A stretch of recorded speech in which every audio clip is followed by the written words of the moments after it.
Welcome to Books in 10. Remember, we're raffling an iPhone when we reach 10,000 subscribers. Like, subscribe, and journey with us into this fantastic book. Share with your friends and let's create the biggest book community on YouTube together.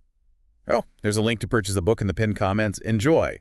We are accepting book requests to create content within. Suggest the best titles in the comments. Now let's go! You've clearly got excellent taste because today we're diving deep into Pride and Prejudice. This book is so iconic, I bet some of you can practically recite the opening line from memory. But I think even seasoned Austen fans can find something new to appreciate in this deep dive. What's fascinating about Pride and Prejudice, beyond its charming love story, is how it captures the social intricacies of 19th century England. It's like Austen gives us this X-ray vision into a world where marriage was so much more than just romance. Okay, so let's unpack that a bit. Right from the start, we're plunged into this frenzy surrounding Mr. Bingley, the new wealthy bachelor in town.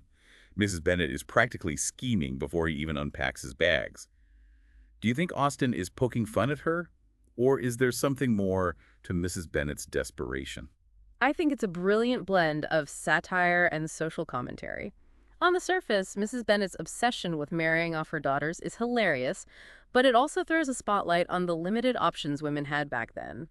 Their economic security was almost entirely dependent on snagging a husband. That makes you think, doesn't it? Today we might roll our eyes at Mrs. Bennet, but in her world, she's playing a high-stakes game. It's fascinating how Austen sets up this world where seemingly trivial things like who dances with whom at a ball can have huge ripple effects. And speaking of first impressions, those are crucial in this book, aren't they? Absolutely. Austen is a master of first impressions, and she uses them to cleverly mislead us, the readers.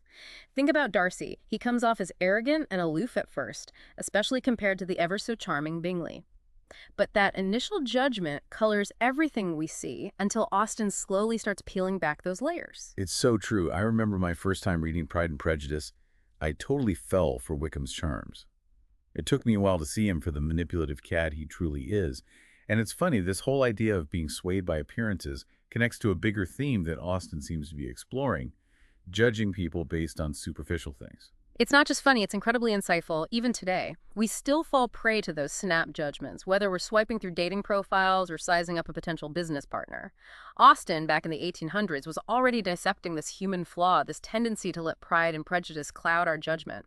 She wasn't just writing a romance, she was giving us a guide to understanding human nature. Okay, so we've got this backdrop of the marriage market, these deliciously deceptive first impressions, and this underlying theme of pride and prejudice.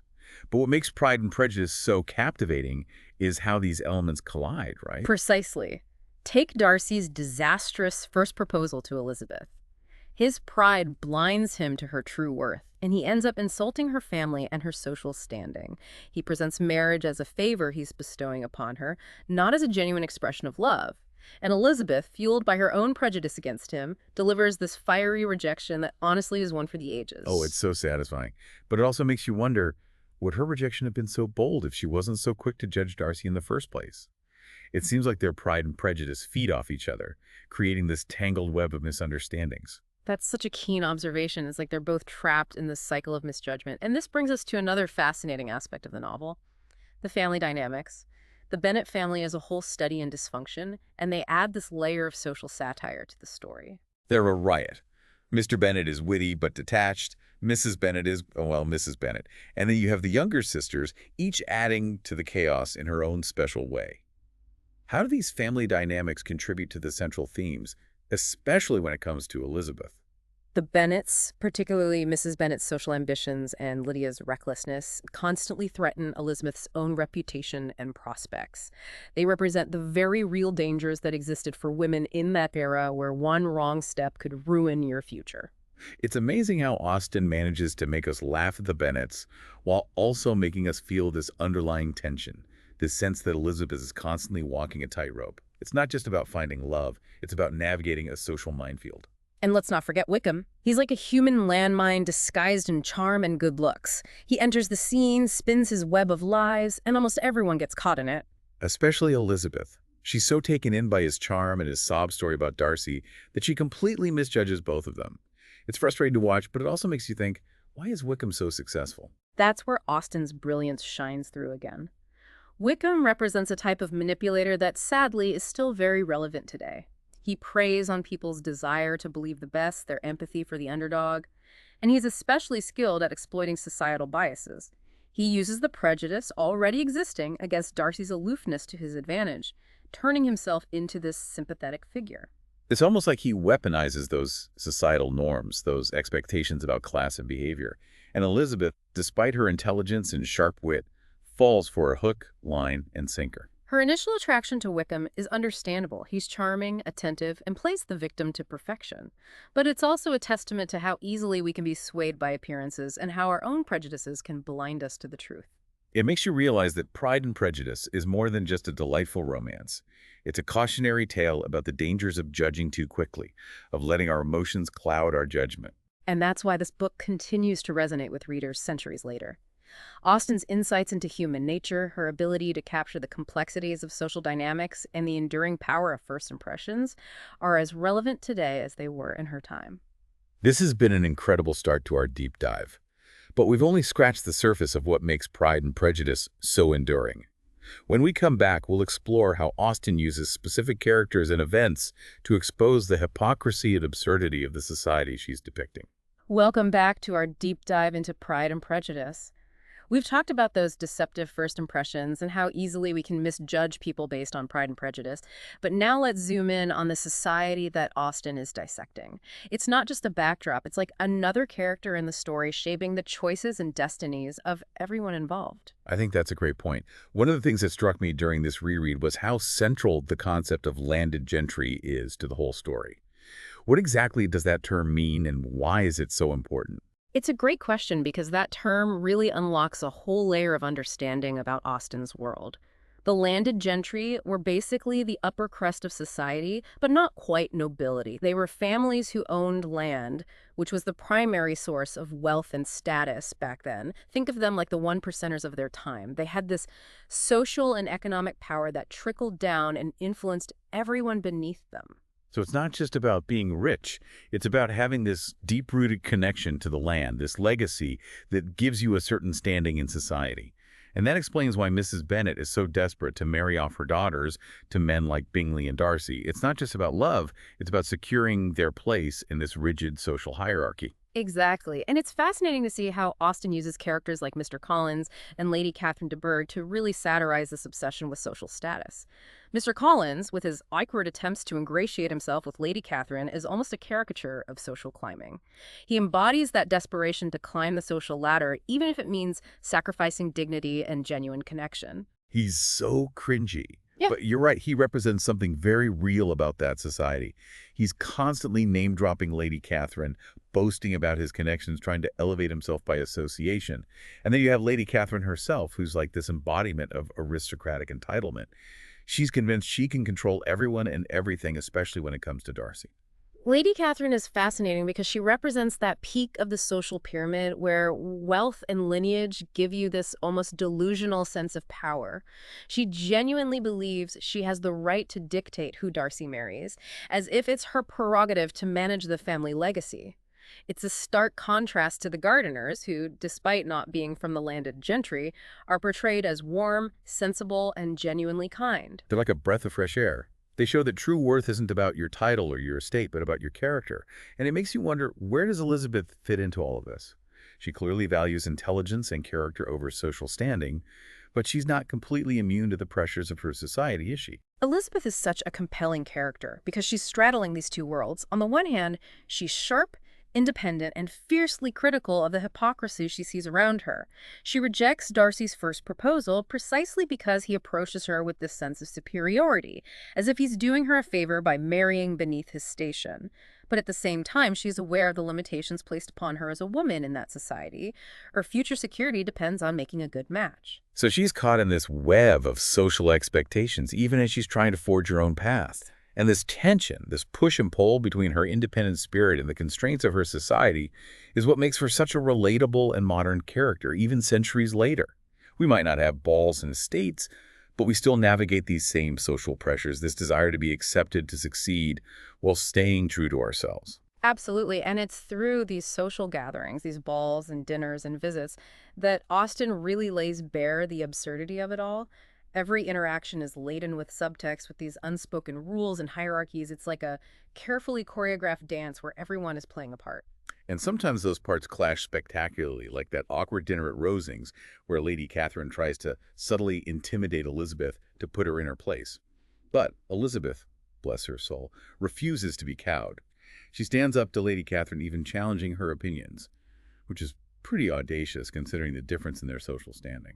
That scene is crucial because it shows that Elizabeth, despite her awareness of social norms, is ultimately guided by her own internal compass. She's not going to be bullied or manipulated by someone like Lady Catherine, even if it means risking social disapproval. And it's this inner strength, this commitment to her own values, that makes her such a captivating heroine. But it's not just Elizabeth. Even Darcy, with all his pride and aloofness, eventually shows that he's capable of defying social expectations. His decision to help Lydia, even though it could ruin his reputation and goes against everything his aunt stands for, is a huge turning point in the novel. It's like he's finally choosing genuine connection over social preservation. That's a brilliant insight. Darcy's actions speak volumes about his transformation. He's willing to risk his social standing to go against his aunt's wishes to protect Elizabeth and her family. It shows a depth of character that we wouldn't have guessed at from that first impression of him as a proud and arrogant snob. It seems like Pride and Prejudice is not just a romance, but also a story about the power of individuals to challenge and even transcend the limitations of their society. Austen is showing us that true character, genuine connection, can ultimately triumph over social pressures and prejudices. That's a powerful takeaway and leads us perfectly into our next topic. The incredible character development that unfolds in this novel. Both Elizabeth and Darcy undergo these profound transformations, but it's not without challenges and setbacks. Welcome back to our deep dive into Pride and Prejudice. We've explored the intricate social world of Austen's England and how characters like Lady Catherine and Mr. Collins embody its obsession with status. But what I find most compelling about this book is how it celebrates the power of individual growth. It's not just a romance, it's a story about how people can evolve and challenge their own assumptions. You've hit the nail on the head. Pride and Prejudice is a testament to the transformative power of self-awareness. And no character embodies this more than Elizabeth Bennet. She starts out so confident in her own judgment, so quick to categorize people based on first impressions. But Austen puts her through the ringer, forcing her to confront her own flaws and biases. It's almost like Austen is saying, okay, you think you're so perceptive, Elizabeth? Let's see how you handle this. And the way she dismantles Elizabeth's prejudice against Darcy is masterful. It's not a sudden epiphany. It's this gradual process of revelation, of seeing him through different lenses. Think about that scene at Pemberley when Elizabeth visits Darcy's estate. She sees him in his element, interacting with his servants and tenants with kindness and respect. It's a stark contrast to the arrogant figure she thought she knew. And then there's that pivotal moment when she reads Darcy's letter where he explains his actions and exposes Wickham's true nature. That letter's like a bomb dropping. Suddenly, everything Elizabeth thought she knew is called into question. It's a painful process, but it's also incredibly liberating. It allows her to shed those layers of prejudice and see Darcy and herself in a new light. It's fascinating how Austen uses that letter to shift our perspective as readers. We're privy to Darcy's inner thoughts, his motivations, and we realize that he's not the villain Elizabeth had painted him to be.